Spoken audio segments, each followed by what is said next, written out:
지난주는 우리가 장로의 조건에 대해서, 자격 조건에 대해서 말씀을 나눴다면, 이번 주는 거짓 교사들에게 어떻게 대처해야 되느냐, 이 방법에 대해서 이제 말씀을 하고 계십니다. 자, 그래서 이번 주 주제를 이렇게 잡았는데요. 입을 막고 꾸짖어 돌이키자. 이게 좀 과격해 보이지만 이게 왜 이렇게 말씀하시는지를 이제 잠시 우리 나누다 보면 이해하게 되실 겁니다. 자, 그래서 10절 말씀 먼저 함께 읽도록 하겠습니다. 제멋대로 행하며 헛된 말을 하고 속이는 자들이 많은데 특별히 할례자들의 속한 자들이 그러하니 라고 말씀합니다. 이 제멋대로 행하고 헛된 말을 많이 한다는 것은 말과 행동이 엉망이라는 얘기죠.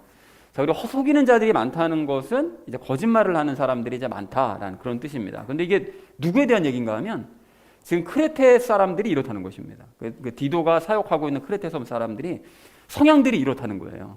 그런데 그 중에서 특별히 할례자에 속한 자들이라고 얘기하는데, 할례자들에 속한 자들은 당연히 아시는 것처럼 유대인들 또는 그 유대 거짓 교사들, 그들을 이야기하는 것입니다. 오늘 본문 전체에서는 유대 거짓 교사들에 대해서 얘기를 하고 있습니다. 자, 그래서 10절을 이렇게 정리할 수 있겠는데요. 크레테 사람들은 말과 행실에 문제가 많고 거짓말을 하는 사람들도 많은데, 그런 성향을 가진 사람들이 많은데 그 중에서 특별히 유대 거짓 교사들이 더 그렇다라는 걸 이제 주의를 디도에게 이제 주는 것이죠. 자, 이어진 11절 말씀 우리 함께 읽도록 하겠습니다. 너는 반드시 그들의 입을 막아야 하느니라. 이런 자들은 더러운 이익을 얻으려고 자기들이 마땅히 가르쳐서는 안 될 것들을 가르쳐 가정들을 온통 뒤엎는도다 라고 말씀합니다.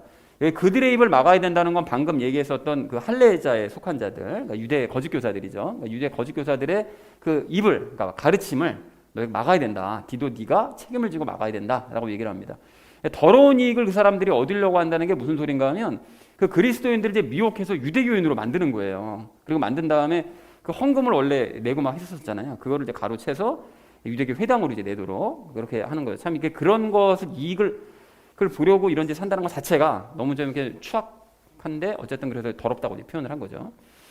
자, 그리고 마땅히 가르쳐서는 안 될 것이라는 것은 행위로 구원받을 수 있다는 그런 주장입니다. 유대 거짓 교사들이 주장하는 게 그거잖아요. 그러니까 믿음으로 소용없다. 너희가 믿는다고 그래서 뭐 구원받는 게 아니라 무조건 행해야 된다라는 것을 이제 가르쳐서는 안 될 것들을 가르치는 거죠. 장로들의 유전에 기반해서요. 그리고 가정들을 온통 뒤엎습니다. 그러니까 그리스도인 가정을 원래 믿음으로 잘 서 있는 그런 가정들에게 이상한 거를 행위로 구원받아야 된다는 이걸 가르쳐가지고 믿음을 다 버리고 가정들이 엉망진창이 돼버리는 이제 이렇게 된 거죠. 그러니까 요즘 뭐 이단들이랑 하는 짓이 거의 비슷한 그런 상황이었습니다. 자, 그래서 11절을 이렇게 정리할 수 있겠는데요. 너는 유대 거짓 교사들의 가르침을 막아야 된다.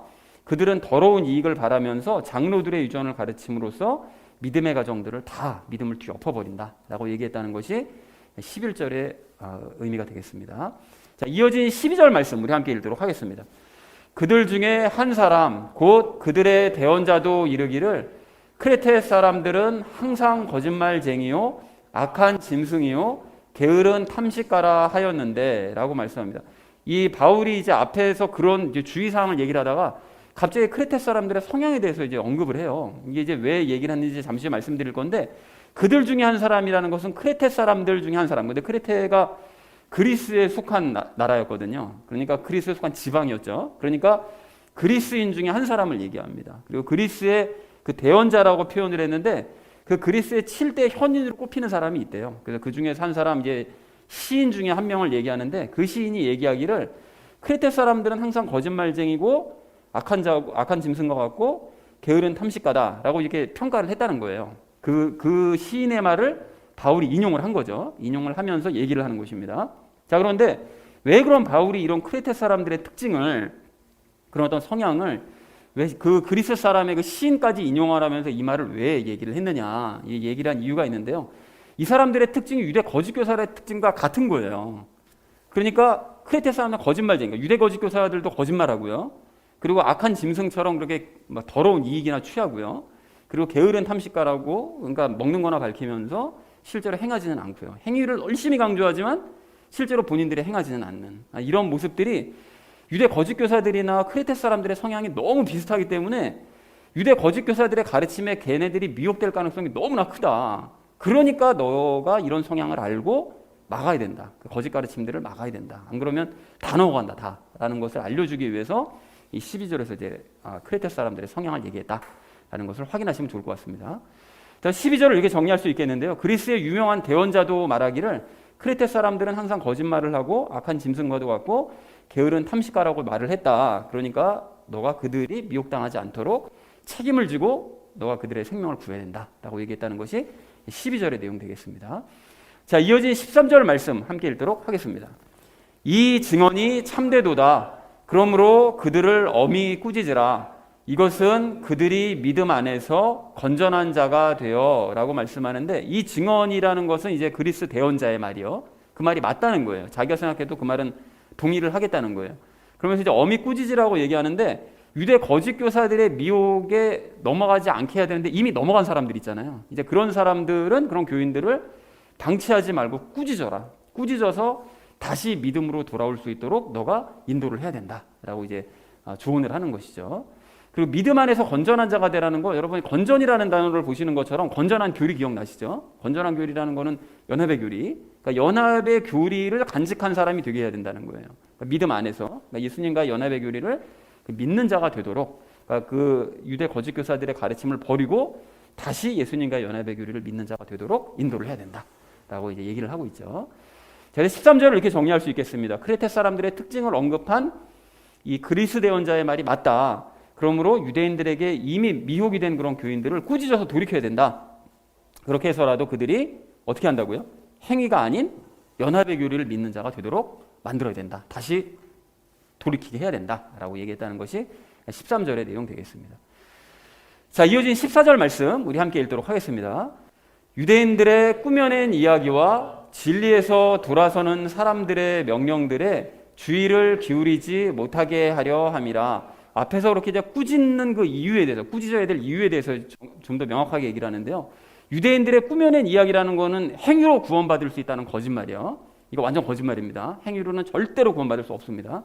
그리고 진리에서 돌아서는 사람들이라는 것은 유대 거짓 교사들을 얘기하는 것이죠. 그리고 그 유대 거짓 교사들의 그 명령들이요. 그러니까 장로들의 유전에 따라서 가르치는 그 유대 거짓 교사들의 그 잘못된 거짓된 명령들, 그것들에 주의를 기울이지 못하게 하기 위해서 꾸짖어야 된다라고 얘기하고 있는 것이죠. 자, 그래서 14절을 정리하자면 크레테 교인들을 꾸짖어야 되는 이유가 있는데 그게 무엇인가 하면 그들이 행위로 구원받을 수 있다는 이 거짓말하고 장로들의 유전에 기반한 그런 명령들에 더 이상 주의를 기울이지 못하도록 따끔하게 꾸짖어가지고 돌아올 수 있도록 만들어줘야 된다라고 얘기했다는 것이 14절의 내용 되겠습니다. 자, 이어진 15절 말씀 우리 함께 읽도록 하겠습니다. 순수한 자들에게는 모든 것이 순수하나 더럽혀지고 믿지 않는 자들에게는 아무것도 순수하지 아니하고 오히려 그들의 생각과 양심마저도 더럽혀져 있느니라. 바울이 지금 이렇게 앞에서 굉장히 강렬한 어조로 얘기를 했잖아요. 근데 그렇게 얘기한 이유를 여기서 얘기를 하는데요. 순수한 자들이라는 것은 순수한 믿음을 가진 그리스도인들을 얘기합니다. 그리고 크레테 사람들 중에도 아직까지 그렇게 미혹되지 않고 순수한 믿음을 가지고 있는 사람들도 있었거든요. 그런데 그러한 사람들에게는 모든 것이 순수해서, 그러니까 모든 것을 다 순수한 마음으로 다 받아들인다는 거예요. 그러니까 거짓말도, 거짓 교리도 순수한 마음을 갖고 있다 보니까 그냥 받아들이는, 잘못하면 이런 모습을 가질 수가 있다는 거죠. 위험이 있다는 것이죠. 그리고 이 더럽혀지고 믿지 않는 자들이라는 것은 거짓 가르침으로 더럽혀지고 믿음이 없는 사람들이에요. 그러니까 유대 거짓 교사들하고 그 미혹에 넘어간 사람들, 이런 사람들은 순수하지 않다는 거예요. 아무것도 순수하지 않아서 어떻게 합니까? 이 사람들은 불순한 목적으로 사람들에게 접근한다는 거죠. 바른 믿음을 가지고 있는 사람들에게 접근을 한다는 거예요.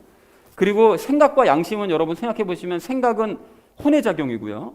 양심은 마음에 있는 것이니까 생각과 양심은 이제 영혼을 의미하는 것이죠. 그러니까 그들의 영혼마저도 다 더럽혀져 있는 상태다. 그러니까 그들이 순수하지 않게 행하는 바로 그 이유는 그들의 영혼이 더러운 상태이기 때문에 그러는 것이다 라고 얘기합니다. 그러니까 결론적으로 뭐냐, 여기서 얘기하고 이 얘기를 왜 했는가 하면, 순수한 그리스도인들은 모든 것을 순수한 마음으로 다 받아들이는 상태이기 때문에 위험한 처지에 있을 수 있다는 거예요. 그런데 더럽혀지고 믿음 없는 그런 사람들은 불순한 목적 가지고 자꾸 접근을 해가지고 거짓 가르침을 가르칠 그런 위험이 또 있다는 것이죠. 그러니까 이런 사람들로부터 순수한 사람들을 보호해야 하기 때문에 앞에서 그들을 꾸짖어서라도 그들을 돌이키게 만들어야 된다라고 강조한 이유가 바로 여기 있다는 것이죠. 자, 그래서 그것은 그들의 영혼이 더럽혀져 있기 때문이다. 그러니까 이런 사람들로부터 순수한 사람들을 보호를 해줘야 된다라고 바울이 15절에서 언급을 하고 있습니다. 자, 마지막 16절 말씀 우리 함께 읽도록 하겠습니다. 그들이 하나님을 안다고 고백하나 행위로는 그분을 부인하니 그들은 가증하고 불순종하는 자들이요 모든 선한 일에 대해 버림받은 자들이니라 라고 말씀합니다. 이게 하나님을 안다고 고백을 하죠. 유대 거짓 교사들은 우리 하나님 잘 알아 라고 고백하지만 행위로는 그분을 부인한대요. 뭔 소리냐? 그들의 행위를 보면 오히려 하나님을 부인하는 사람들 같다는 거예요. 하나님이 없다고 얘기하는 사람, 불신자들이랑 똑같다는 거죠. 그들의 행동을 보면. 이 웃긴 얘기 아닙니까? 행위를 그렇게 강조하는데 그 행위를 보면 불신자들이랑 똑같대요. 그러니까 절대 행위로는 구원 못 받는다는 것을 알 수가 있는 것이죠. 자, 그래서 그들은 가증하고 불순종하는 사람들이라고 얘기합니다. 그러니까 행위를 강조하면서도 하나님께 불순종하는 아주 가증스러운 사람들이라는 거예요. 그렇게 행위를 열심히 강조하면서. 자, 그리고 모든 선한 일에 대해서 버림받은 자다. 선한 일은 하나님과 함께하는 일이 선한 일이죠. 그러니까 하나님과 함께하는 일에 대해서는 버림받은 자들. 그러니까 하나님과 함께하는 일에 대해서는 완전히 버림받은, 그러니까 전혀 하나님과 함께하지 않는 그런 사람들이다 라고 말씀을 하고 있습니다. 자, 그래서 16절을 이렇게 정리할 수 있겠는데요. 유대 거짓 교사들은 하나님을 안다고 말하지만 그들의 행위를 보면 불신자들과 다를 바 없으니 그들은 불순종하는 가증한 자들이고 하나님과 절대 함께하지 않는 버림받은 자들이다. 그러니까 상대할 가치조차 없다 라고 얘기했다는 것이 16절의 의미가 되겠습니다. 자, 그래서 오늘 말씀을 이렇게 정리할 수 있겠는데요.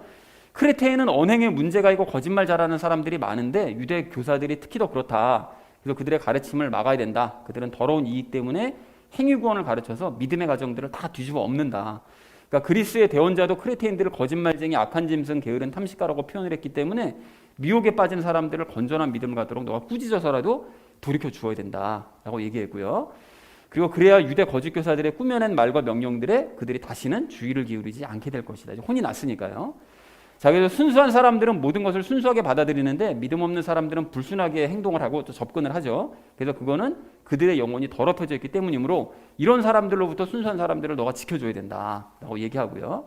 그리고 이제 마지막으로 그 서러운 사람들은 하나님을 안다고 말하지만 불신자와 똑같아서 가증하고 불순종하고 하나님과 함께함에 있어서는 철저히 버림받은 사람들이니까 절대 그 사람들을 용납해주면 안 된다라고 바울이 아주 너무 이렇게 강조를 하죠. 절대로 안 된다고. 강렬한 그 어조를 느낄 수가 있습니다. 자, 그래서 오늘 우리가 이 적용 시간에 그 세 가지 이야기를 나눌 건데요. 첫 번째는 하나님을 알기만 하는 사람들의 특징에 대해서 우리가 이야기를 나누고요. 그 두 번째는 그들의 입을 막는 방법에 대해서 이야기를 나누고요. 마지막 세 번째는 미혹된 사람들을 돌이키는 방법에 대해서 함께 말씀 나누는 시간 가지도록 하겠습니다. 그래서 오늘의 결론이요.